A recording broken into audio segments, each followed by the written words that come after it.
자, 파블로프. 이 이름을 딱 들으면 뭐랄까 머릿속에 바로 떠오르는 이미지가 다들 있으시죠? 아마 거의 비슷할 텐데 여러분은 어떠세요? 네, 아마 다들 비슷한 그림을 그리고 계실 거예요. 그쵸? 네, 맞아요. 침 흘리는 개, 그리고 딸랑거리는 종소리. 이걸 하나로 묶는 뭐랄까 마법 같은 단어, 조건 반사. 우리 교과서에서부터 아주 그냥 머릿속에 딱 박혀 있잖아요. 파블로프를 심리학의 아이콘으로 만들어준 바로 그 유명한 실험들 말이에요. 자, 그런데 말이죠. 여기서 이야기가 완전히 아주 확 틀어집니다. 만약에 파블로프가 역사에 남을 엄청난 상을 받았는데 그 이유가 방금 우리가 떠올린 그 실험들이랑은 정말 아무런 상관이 없었다면 어떠실 것 같으세요? 네, 바로 이거예요. 우리가 아는 파블로브는 심리학의 거장이지만 그 이전에 사실은 소아 과정의 생리학을 연구한 생리학자였어요. 그러니까 그에게 노벨상을 안겨준 건 놀랍게도 뇌가 아니라 바로 우리의 위와 장이었다는 거죠. 때는 바로 1904년이었어요. 노벨위원회는요, 심리학이 아니라 우리 몸이 음식을 어떻게 에너지로 바꾸는지 이 과정에 대한 그의 정말 혁명적인 발견에 노벨 생리학상을 수여한 겁니다. 자, 그럼 먼저 파블로프가 나타나기 전에 이 소화라는 과정이 도대체 얼마나 큰 미스테리였는지 거기서부터 한번 얘기를 시작해 볼게요. 이 타임라인을 한번 보세요. 파블로프 이전 시대가 얼마나 막막했는지 딱 보이죠?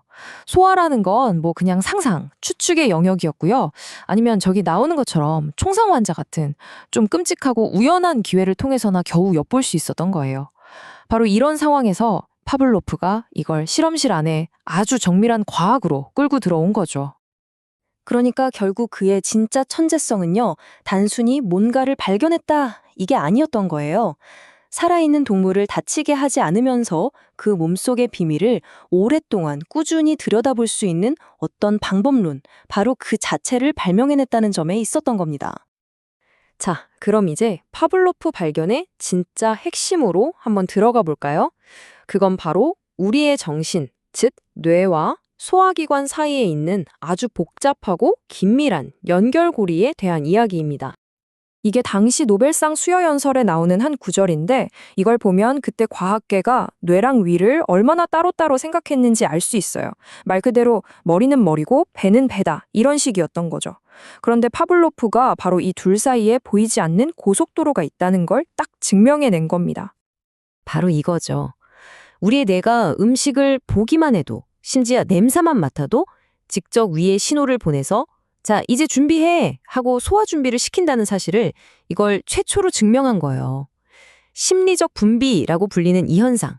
이건 정말 그야말로 혁명적인 발견이었죠. 그리고 파블로프가 발견한 또 하나의 핵심 개념이 바로 특정 흥분성이라는 건데요.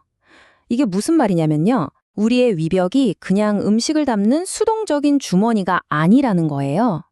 마치 우리 얼굴에 달린 눈이나 코처럼 아주 예민하고 똑똑한 감각기관 같은 조직이라는 뜻입니다. 이 비유를 보면 개념이 확 와닿으실 거예요. 눈은 오직 빛에만 반응하잖아요. 귀는 소리에만 반응하고요. 이것처럼 위도 아무 자극에나 반응하는 게 아니었어요. 오직 특정 화학물질, 그러니까 음식이다 싶은 게 들어왔을 때만 딱 반응해서 소화액을 내보냈던 거죠. 이건 뭐랄까, 위가 스스로 생각하고 판단한다는 아주 놀라운 개념의 시작이었습니다. 와, 근데 그의 발견은 여기서 끝나지 않았어요. 신경계가 소화를 스위치처럼 켜고 끌 수도 있다는 것, 그리고 위가 들어온 음식에 따라서 아주 스마트하게 소화액의 양과 농도를 맞춤 조절한다는 것, 심지어 여러 소화결원들이 마치 하나의 오케스트라처럼 완벽하게 협력한다는 사실까지. 정말 소화 시스템의 복잡하고 지능적인 면모를 남김없이 밝혀낸 거죠. 자, 그럼 이제 한 걸음 더 들어가 볼게요. 도대체 노벨위원회는 왜 그의 연구를 이렇게까지 대단하게 평가했을까요? 그 진짜 속 깊은 이유를 한번 들여다보겠습니다. 핵심은 바로 여기에 있습니다. 노벨상이 그의 연구에 주목한 건 당장 어떤 병을 고치는 치료법을 찾아서 혹은 새로운 약을 만들어서가 아니었어요. 그보다 훨씬 더 근본적인 거였죠. 바로 생명이라는 가장 거대한 수수께끼를 풀기 위해서 순수한 지식을 탐구했다는 바로 그 점을 높이 평가한 겁니다. 이 문장이야말로 노벨상 수여 연설의 핵심 메시지를 담고 있다고 할 수 있는데요. 당장 어디에 쓸모가 있느냐, 이걸 따지기 전에 근본적인 진리를 탐구하는 것. 그것이야말로 과학의 진짜 가치다라는 선언이었던 셈이죠.